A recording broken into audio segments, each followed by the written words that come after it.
Dia Santo. Santo dia. Que bom estar com vocês, mais um Consagra-te TV. Nós estamos hoje com Luana de Maria, formadora da Fraternidade Discípulos da Mãe de Deus. Ela, que tem uma apreciação, um chamado, um carinho, um amor maior pela espiritualidade carmelitana, veio nos ajudar hoje a discutir esse tema. Espiritualidade carmelitana, espiritualidade do Carmelo. Não precisa ser uma freira carmelita enclausurada para vir falar desse tema. Afinal de contas, o Carmelo é um grande jardim. E todos nós estamos envolvidos neste grande Carmelo, que é a nossa igreja particular, esse nosso mundo, né? Então, a alegria de falar para vocês dessa espiritualidade. Nós, Fraternidade Discípulos da Mãe de Deus, uma comunidade de espiritualidade mariana, eucarística, monfortina, mas também nos identificamos com a espiritualidade carmelitana. Buscamos uma união, uma intimidade maior com Deus através de nossas orações, adorações, contemplações, expiações, celebrações, formas particulares devocionais, e nada melhor do que atrair essas almas a Deus, sermos atraídos a essa intimidade nesta dinâmica da espiritualidade carmelitana. Almas sacerdotais, almas que querem um compromisso, uma forma mais unida, uma intimidade maior com o Senhor. Santa Teresinha do Menino Jesus, ela coloca algo que pode até nos nortear nesse começo de programa. Ela diz: peço a Jesus que me atraia às chamas do seu amor, que me una estreitamente a Ele, para que Ele viva e atue em mim. É algo de sedução, de amor a Deus, de intimidade, um fogo a abrasar o coração. Quanto mais ela exclamará: atraí-me, atraí-me. Quanto mais atrai, o Senhor atrai aquela alma cheia de ardor, de queimor, ela não permanece inativa, ela se lança ao Senhor. É uma dinâmica muito forte essa mística, que vamos tentar conversar um pouco sobre a espiritualidade carmelitana. Então, Luana de Maria, nos fale a origem do Carmo, qual o contexto social, o contexto político, o contexto cultural, o contexto religioso da fundação, quais as origens dessa espiritualidade? Pois bem, a fundação da ordem, ela remonta a um tempo muito antigo, né? Por volta dos anos 1192, 1194, naquela época da Idade Média. A fundação da Ordem do Carmo tem tudo a ver com a história das cruzadas. Não sei se você se recorda, mas houve um tempo na história da humanidade em que a igreja lutava pela Terra Santa contra os muçulmanos, né? Era chamada Guerra Santa, as Cruzadas. E durante a Terceira Cruzada aconteceu um assinato de um tratado de paz entre o rei cristão e o Sudão muçulmano, onde eles estabeleceram que os cristãos europeus retornariam àquela região da Terra Santa e retomariam o poder e o controle por aquela região. Nossa, isso foi uma grande alegria para os cristãos, né, que começaram tão logo a visitarem aquela terra, a peregrinarem. Começou a se iniciar no coração das pessoas uma mística de percorrer os mesmos caminhos que nosso Senhor percorreu. E ali muitos desses peregrinos, desses cristãos, desses romeiros, a partir da libertação dos lugares santos, que agora eram abertos ao público para visitação, eles começaram a se identificar tanto com a Terra Santa que quiseram ali permanecer, ali fixar morada. E nesse contexto, muitos desses cristãos passaram a habitar no local chamado Monte Carmelo, não é? Que é uma montanha situada na Galileia, no norte da Palestina. E ali eles ficaram, começaram uma vida em comum, uma vida eremítica, uma vida de oração, de contemplação, a exemplo do profeta Elias. Será que hoje nós queremos ir lá para a Palestina, lá para perto da Terra Santa, ficar lá rezando, adorando? O momento está difícil de ir para aquela região, mas veja só como Deus faz. Uma região que hoje está tão tumultuada, mas antes uma região de tanta oração. E ainda hoje o é, né? Que Deus faz cada dia o seu momento. Mas então, relembrando, né, na Idade Média, veja só, Idade Média, a igreja buscando se renovar, a igreja buscando o encontro com Deus, eremitas da Europa, este povo que migra, esse povo que anda. Nós também somos chamados a migrar, nós também somos chamados a andar em busca do encontro com Deus, expressando essa religiosidade contemplativa. É uma mística muito forte, essa espiritualidade carmelitana, né? Então, Luana, o Monte Carmelo você fala como um monte, uma montanha, mas o que é que tem de tão sagrado nesse monte? Porque, se você for olhar, é um monte. E está lá um monte com árvores, com plantas, mas o que é que o Monte Carmelo tem que torna-o tão sagrado, tão místico? Bom, chegaremos lá, né? Mas ainda falando um pouco sobre o contexto social do surgimento da ordem, aconteceram ainda alguns outros acontecimentos que influenciaram nessa questão, né? Em primeiro lugar, a própria questão da Europa, né? Aquele crescimento populacional na Idade Média, como a gente já viu, um crescimento social, econômico, a urbanização, o surgimento das universidades, né? Que iniciaram pela Igreja Católica, onde muitos pensadores surgiram naquele período, né? Também a questão de um renascimento religioso, um renascimento espiritual, um renascimento místico, onde começou a haver uma contraposição de um novo estilo de vida, que eram esses movimentos eremitas leigos, como nós falávamos ainda há pouco, em contraste com a vida monástica existente até então. Aqueles monges que moravam em enormes abadias, em enormes mosteiros, e as pessoas queriam um retorno à simplicidade, à pobreza evangélica. Tudo isso influenciou também o surgimento das ordens eremíticas, como é a Ordem do Carmo. E ainda falando sobre o Monte Carmelo, né, nós vimos que esse local foi um local muito forte na espiritualidade desses primeiros monges que ali se estabeleceram, porque era um local de encontro com as raízes mesmo desse carisma, né? Eles se estabeleceram ali num local denominado a Fonte de Elias, né? Era um local que, segundo a tradição, foi um local onde o profeta Elias viveu, um local onde ele ia ali para se retirar, para ficar em oração, em contemplação, né? Era um local sagrado não somente para os cristãos, mas também para os gregos, para os judeus, para os muçulmanos. Era um local realmente especial, particular para esses primeiros monges, né? Morar no monte junto à fonte significava primeiramente estar naquele local, né? Deixar crescer as raízes da espiritualidade do coração naquele terreno fértil, no qual Elias testemunhou que o Senhor é o único Deus, a fonte de toda a vida. E por outro lado, estar junto à fonte implicava permanecer na presença de Deus, a exemplo do profeta Elias, né? A beber da fonte pura do amor que jorra para a vida. Então, morar no Monte Carmelo significava viver na presença de Deus, no espírito e no poder de Elias, cuja fonte era este sinal para todos eles, né? E ali, vivendo naquele local, naquela montanha, eles começaram a construir suas células para viver em recolhimento, em oração, mas não somente isso, construíram no meio das suas celas um local especialmente dedicado à Virgem Maria, né? De onde aquele monte também tanto falava, como nós veremos mais adiante, né? Constituíram ali a Virgem Maria como a senhora do local, a Domina Loci, né? Construíram essa capela em sua honra para fazerem suas orações, suas meditações, seus momentos devocionais, junto com a Mãe de Deus. Quiseram que assim fosse. Tem uma música que eu gosto muito, é bem assim: salve, ó Mãe, Rainha do Carmelo, hoje também, rainha do meu ser, tua presença é algo tão belo, iluminando todo o meu viver. Isso é da tradição da espiritualidade carmelita. Isso é uma música de Inês de Figueiredo Vieira, minha sogra, a qual essa música é usada nas investiduras dos escapulários do Carmo. Então as manifestações de amor ao Carmo acontecem a cada dia. Subir ao monte, subir ao Carmelo, subir ao monte para ter esse encontro com Deus.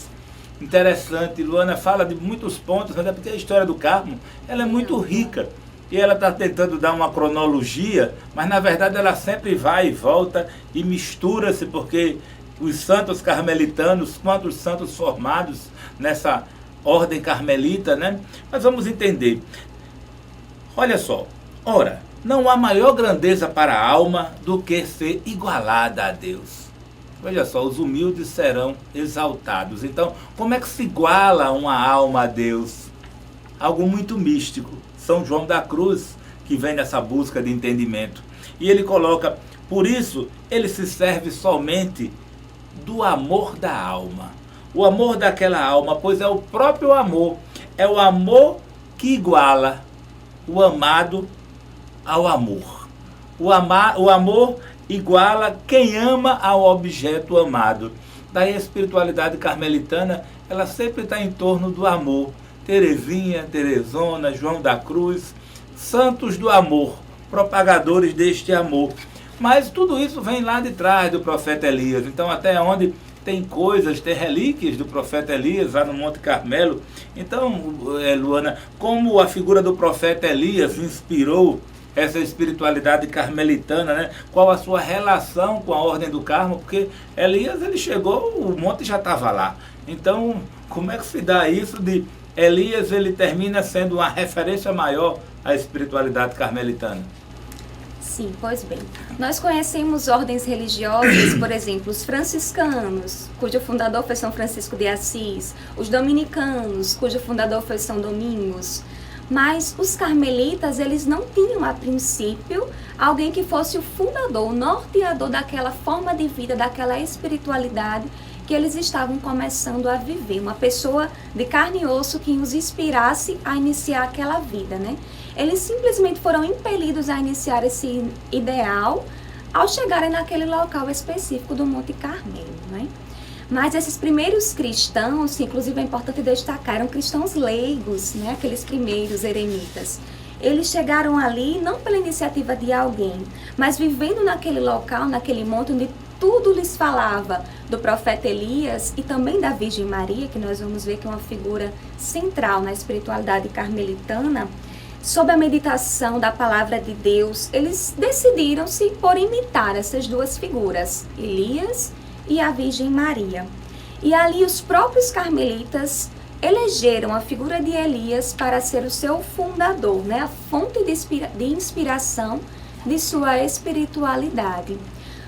O profeta Elias, como eu já falei, não foi o fundador de fato, até porque ele viveu muitos anos antes de Cristo, mas a sua forma de vida, o seu ideal de vida eremítica, de oração, de contemplação, inspirou-os tanto a ponto de considerarem aquele homem que não existia naquele período a ser o seu fundador, norteador de sua espiritualidade. E nós vemos isso registrado, inclusive, nos primeiros documentos da ordem, né? Então, nós temos um documento que se intitula A Instituição dos Primeiros Monges, onde nesse documento vai ser convidado toda a família carmelita a visualizar Elias, o profeta, como o primeiro monge, né? O ideal contemplativo, cuja vida ascética e orante todos os carmelitas são convidados a imitar. Essa instituição dos primeiros monges vai ver em Elias a principal fonte de inspiração de toda a espiritualidade carmelitana para as vivências ascéticas, ou seja, as vivências de ascese espiritual que o carmelita é chamado a vivenciar. E essas atitudes de ascese, elas vão se constituir em alguns aspectos vivenciais que nós podemos destacar e pontuar, né? Esses aspectos vivenciais é o que o carmelita é chamado a viver a exemplo do profeta Elias para chegar a um caminho de perfeição na ordem espiritual. Então, quais seriam esses aspectos que Elias viveu e que todos os carmelitas e todos nós, povo de Deus, somos chamados também a viver para chegar a uma íntima união com Deus? São eles o jejum, a experiência do deserto, da solidão, né? O silêncio, a oração, a austeridade, o desapego, a mortificação, a castidade consagrada a Deus, o combate espiritual, a constante escuta e meditação da palavra de Deus, o cultivo de sua presença e a consequente pureza de coração que vem dessas ações e a reta consciência. Tudo isto Elias viveu e somos nós todos também chamados a viver. Como eu já falei, Elias não foi de fato o fundador da ordem, mas os próprios carmelitas, os próprios eremitas o tomaram como seu orientador espiritual. Mas no ano de 1725, é interessante salientar isso, que no Vaticano foi construída uma estátua de Santo Elias e colocada ao lado das estátuas, das imagens de todos os outros santos fundadores de ordens religiosas. E naquele momento, o então Papa Benedito XIII reconheceu o profeta Elias como fundador do ideal da ordem carmelita e disse naquela ocasião: é chegado o dia em que, ainda que os carmelitas se calem, as pedras e os mármores falarão que Elias é o pai fundador dos carmelitas, para ratificar pela igreja que de fato essa fundação é válida. Pois é, falar de Elias dá vontade de ficar, Luana, fala mais de Elias, fala da mística de Elias, afinal de contas Elias tinha tanta fé, Elias agiu em processos de cura daquele que a acolheu, receber Elias é sinal de bênção e de cura, então a alegria de Elias na sua fé, que fez até uma fogueira molhada pegar fogo. Elias tinha uma fé inquebrantável, a fé de Elias nós devíamos imitar. Então, o carmelitano, a espiritualidade carmelitana é uma espiritualidade provada no fogo. Provada no fogo, provada no amor.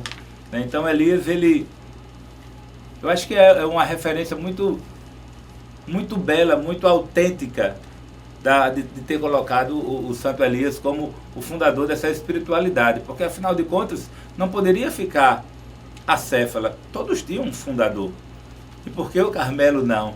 Mas, claro, muitos santos, né, Luana? Quantos santos na família carmelitana? Vamos tentar lembrar aqui: Teresa de Jesus, São João da Cruz, Teresa de Lisieux, Teresa dos Andes, Teresa de Los Andes, né? Isso. Teresa Benedita da Cruz, Teresa Benedita da Cruz, Frei Miguel de Santo Agostinho, carmelita descalço, que quanto vive a espiritualidade em Maria, com Maria, por Maria, a qual influenciou São Luís de Montfort no processo de escravidão de amor, como foi influenciado São Luís de Montfort por Miguel de Santo Agostinho. Quem mais? Não podemos esquecer de São Simão Stock, né? São Nosso Simão santo Stock. baluarte de nossa São Simão fraternidade. Stock, que a gente vai ver que recebeu o escapulário da Santíssima Virgem Maria. Também Santo Curadás, que fez experiências carmelitanas. São Luís de Montfort, que fez experiências carmelitanas. Na verdade, são muitos. É uma fábrica de Santo Carmelo. Eu acredito que não exista mais uma congregação que promoveu mais santos do que o Carmelo. É possível, né? A ladainha dos Santos Carmelitas nos prova isso, né? Uma enorme lista, uma enorme quantidade de grande santos. jardim, várias flores, vários santos religiosos, leigos, homens e mulheres, calçados e descalços, a serviço da igreja. Mas veja só, um traço da espiritualidade, como Luana colocou, da espiritualidade carmelitana, é a devoção à Santíssima Virgem. Veja só, desde a fundação, aquele povo, leigos, religiosos, ali naquele século, no século XI, unidos, buscando uma nova forma de viver, uma nova forma de ser, mas lá ao redor, naquele monte, tinha uma capelinha. E era ao redor dessa capelinha de Nossa Senhora que tudo acontecia. Claro, Deus é o centro, mas Nossa Senhora estava ali também. Nossa Senhora ali como a unidade do Carmelo. Como aquela nuvenzinha que vinha soprar e cobrir o monte como Mãe de Deus, aquela nuvenzinha se faz também capela no Monte Carmelo. E lá todos eles se reuniam. Lá também São Simão Stock recebe o escapulário de Nossa Senhora, dizendo que ia proteger todos aqueles daquela ordem religiosa. Então, Luana, a importância da Santíssima Virgem Maria. Vamos falar mais sobre essa importância da Santíssima Virgem na espiritualidade carmelitana. Com certeza. Como o senhor havia falado, não é? Essa capela construída no centro das celas tinha todo um sentido, não é? Colocando ali a Virgem Maria no centro da espiritualidade, não querendo colocar Jesus à parte, não negando a centralidade de Cristo. Pelo contrário, fazendo com que a própria Virgem Maria apontasse para esse caminho, que é o que ela sempre faz, como São Luís de Montfort nos ensina. Sempre nos aponta para o caminho que é Jesus Cristo. Mas, nessa questão de colocar a Virgem Maria como centro, nós vemos que morar no Monte Carmelo significa seguir a Cristo a exemplo da Virgem Maria. na alegria de ter em casa a mãe de Jesus e de viver debaixo do seu poderoso amparo, sendo essa capela o sinal desse caloroso abrigo. Bem, nós vemos ainda que voltar-se para o centro e assumir estar junto à Virgem Maria neste momento era o ideal de vida carmelitano, tomar esta boa mãe como a sua protetora, a sua patrona, aquela que nortearia toda a sua vida e espiritualidade. Nós vemos ainda que essa história desse amor dos carmelitas com a Virgem Maria começou desde o início, desde o seu fundador. Então nós temos um momento que é narrado lá no livro dos Reis, onde o profeta Elias está ali naquela luta com o rei Acabe, né, os sacerdotes de Acabe, querendo colocar os seus deuses como mais importantes, o seu Baal como aquele que seria o Deus mais poderoso, e Elias sempre falando e alertando o povo do verdadeiro Deus, aquele único que teria o poder para mandar a chuva para aquele local onde não chovia há muito tempo. Né? E ali naquela disputa, naquela luta, acaba que verdadeiramente o fogo desce do céu pelo poder de Deus e não pelo poder dos profetas de Baal. Né? E nós vimos que ali naquele momento, quando aquela terra que não via chuva há tanto tempo, surge ali naquele céu uma nuvem. E Elias contempla naquela nuvem a figura da Imaculada Virgem, aquela que seria a mãe do Salvador, do Filho de Deus. Então, contemplando a figura da Virgem Maria nessa nuvem, desde o princípio, os carmelitas tomaram a Virgem Maria como aquele ideal de pureza, como aquele ideal, aquele modelo a ser imitado, a ser vivenciado as suas virtudes, a sua forma de vida, a sua pureza, a sua castidade consagrada na sua própria vida, na sua própria história. Então, nós vimos assim, que para eles, para os carmelitas, a nuvem vista por Elias apresentava a figura de uma mulher, que seria a Virgem Maria. Assim, a nuvem tornou-se a chave que abriu a porta para o entendimento e a identidade do Carmelo. Essa palavra identidade é uma palavra-chave muito importante. Nós percebermos que os carmelitas, desde o princípio, desde Elias, se identificaram com a figura da Virgem Maria e construíram a partir daí toda a sua espiritualidade. Como eu falava, identificaram-se com ela a partir da sua pureza, né? A pureza de coração, de uma castidade consagrada, que é o grande exemplo que os carmelitas são convidados a seguir a partir do modelo da Virgem Maria, não é?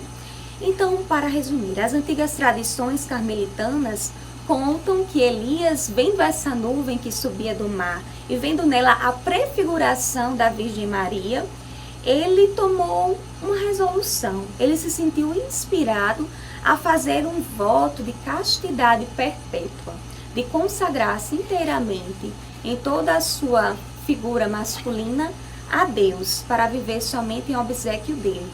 E ele comunicou essa sua resolução a todos os seus seguidores, a Eliseu, aqueles que vieram depois dele, que passaram a seguir o mesmo ideal. Então, os cristãos que vieram após Elias, que se estabeleceram no Monte Carmelo, como eu falei no início, após as cruzadas, eles acabaram vivendo essa vida solitária, de pobreza, de obediência, mas também passaram a buscar esse ideal de consagração de si mesmos através da castidade. Então, na era cristã, quando esses eremitas chegaram lá e converteram-se ao cristianismo, passaram a morar no Monte Carmelo, eles tomaram essa mesma história, essa visão da imagem da Virgem Maria, atribuída naquela nuvem vista por Elias, e espelharam-se nela como a sua patrona, como um modelo ideal de uma vida de pureza a qual eles haviam sido chamados. Então, isto os inspirou a cultivar uma especial devoção pelos mistérios da Imaculada Conceição e da maternidade divina da Santíssima Virgem Maria. E eles se autodenominaram os irmãos da bem-aventurada Virgem Maria no Monte Carmelo, que é o nome da ordem, como conhecemos até hoje. Pois é, então vocês que estão nos assistindo, essa história do Carmelo ainda está no começo.